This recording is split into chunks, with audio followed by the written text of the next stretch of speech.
I understand. And what it does is it paralyzes you. Promise, dog. If they call me, all of them are divided lights. If they call me to clean these divideds, I'm resigning. I'll be like, nope, let me give you the guy, the name of a guy who does. Yo, what's up, guys? Merry Christmas 26th, all right? So I'm working. Just got a call come in for some post-construction window cleaning. Now, post-construction window cleaning for me is a toss-up. Most of the time, I don't want it because it ranges in the spectrum between like just some dust on the windows to fucking cement on the windows. And I've got tops 3 people working, including me. So, you know, hopefully, usually I like to put both my guys on it and me just not be there. But if it requires me getting involved and they're wanting me to compete with someone else's price, I usually bow out quick. Because if, you know, guys will come in and they'll have the 10 trucks or whatever, the 10 truck crew, and they'll have, you know, a bunch of people in there and a bunch of people doing it, and they'll all just knock it out, and they'll do, you know, charge like a cutthroat rate. I'll literally bow out. So I'm about to go quote this thing high ticket. We're gonna see how they react. I know it's a single level. I looked it up on Google Maps. I don't know how dirty they are. My mind is sitting somewhere around $2,400 for what I saw on Google. If they're within, you know, she said they got some dust on them. So that's probably gonna sit around $2,400. If they start getting on the stuff I'm scraping off the windows, probably gonna be closer to 3, okay? It's a 12,000 square foot location. So it's a toss up. Let's see, I'm gonna go close this deal. Either way, I'm gonna close her. She may not go for my price, but I'm closing. Stay tuned. Okay, so I just went in and bid this building right here. It needs cleaning really all over, honestly. But windows, interior, exterior, they got some spackling on them. A lot of cobwebs on the outside and some crazy like weird glue on the inside of the bottom of the frames. And I made sure it was very clear that that's not going to be our responsibility. I want all of that stuff off before we come in. Quoted her $2,400. I'll update you, let you know if she wanted to do the deal. It'll probably take us about a day, something like that. So she's like, you know, it's post-construction, it's like commercial work. So she said she's got 2 more. I knew she was gonna have 3. She was gonna call 3 companies. And, you know, honestly, I had to price it in a place where if I got it, I wasn't pissed about doing it. I don't want it, really. It's not low-hanging fruit for me. It's honestly a pain in the ass because, how do I explain this? Even if you explain that certain things are not going to be on the estimate, obtaining perfection in this type of environment is nearly impossible, okay? Every customer, when it comes to residential, people, usually the people I work for, keep their house very clean. So there's not paint and shit all over everything, right? It's not thrown together. You don't have old like telephone wires hanging out and old, was it blinds hanging down and shit, you know? It's like, I know that they're gonna make this into a nice area, but right now, it's not. And the problem when you're doing window cleaning is that you are the cap. Like, you're the cherry on top of the ice cream sundae.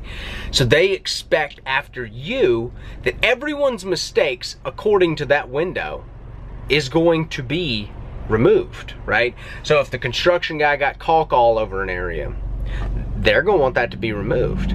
If there's paint on that shit, they're gonna want it to be removed. If there's paint on the frames, they're gonna want it to be removed, right?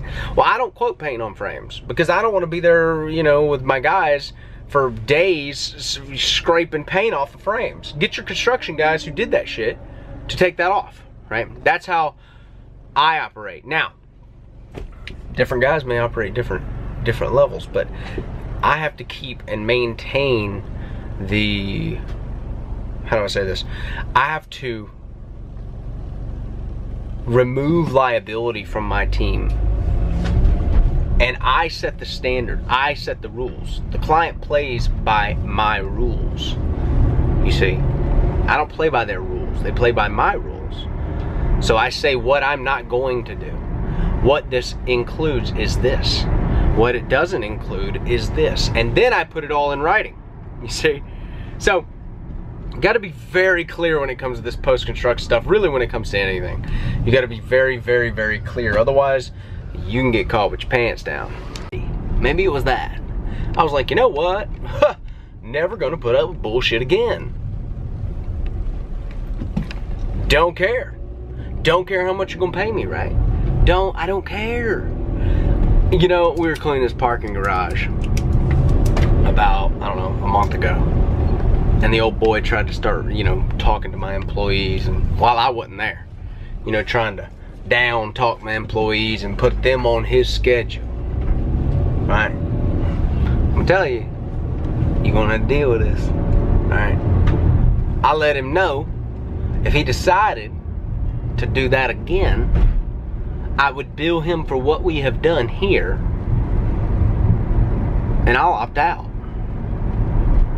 You know what that meant to him? That meant that he's gonna have to talk to his boss and say, well, they left because I was an asshole. Yep, because here's the deal, man. Don't matter who you're working for. Money, it ain't worth nothing. What's up, bro?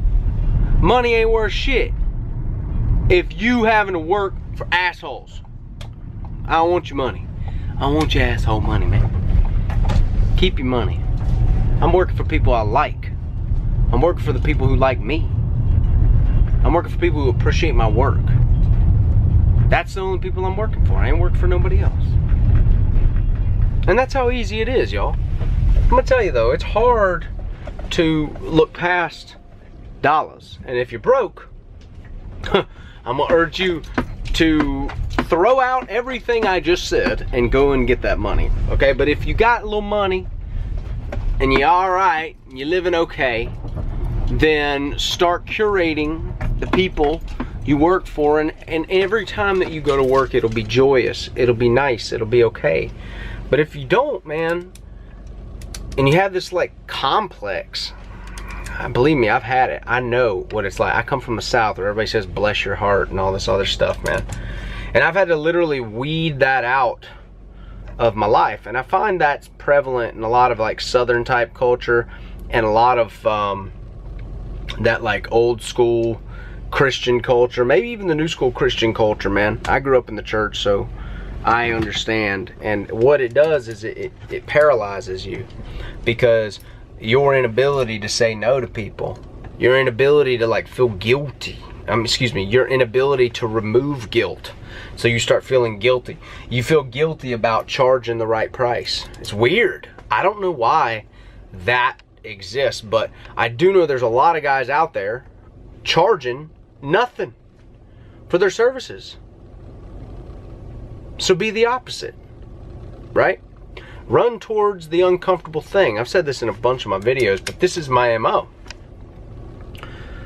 Small, compact, tight, profitable, VIP concierge. Look, if you're looking for the 10 truck deal and how to scale your business to that point, here's the truth. If you're going to scale your business to 10 trucks, you don't even need YouTube. You don't need these videos. Because people have been scaling to 10 trucks before people teaching them to do so. Saying, if you're going to do it, you're going to do it. But if you're wanting to create a unique anomaly in your marketplace, something that sticks out like a sore thumb, the whale vomit method, blue ocean strategy. There's a couple different books that I would recommend if you're interested in that kind of thing. That can, put your brain in a different place on how to build something that's unique and something that you enjoy doing. Something you can be proud of. Rather than just like somebody's slave over there, Where people are, you gonna work for free? Well, Jeff's gonna work for free. Well, you should work for free too. Shit, you need to be competitive. You need to be, and look, dude, this is something everybody deals with. Every time I hear a video, man, even Keith Kalfitz will talk about this a little bit, where it's like, it's always pricing where you get this like weird little energy in your body. And you know what you have to do? You have to just push through it. You gotta push through it and close it at high ticket. And eventually, you get to a place where you're just like, you get it, you start getting those prices and people start saying, okay. And you're like, I never thought they would go for that price. And if you're in that little zone, right? There's a zone and you have to kind of work your way into it. And I would call it a spectrum where you would say, well, this would be the right price. This is what I think my hours would be worth. Why are we charging that way anyway? Now I'm here to make money, all right? So you need to get into a place where you price it and you say, not sure they're gonna go for this.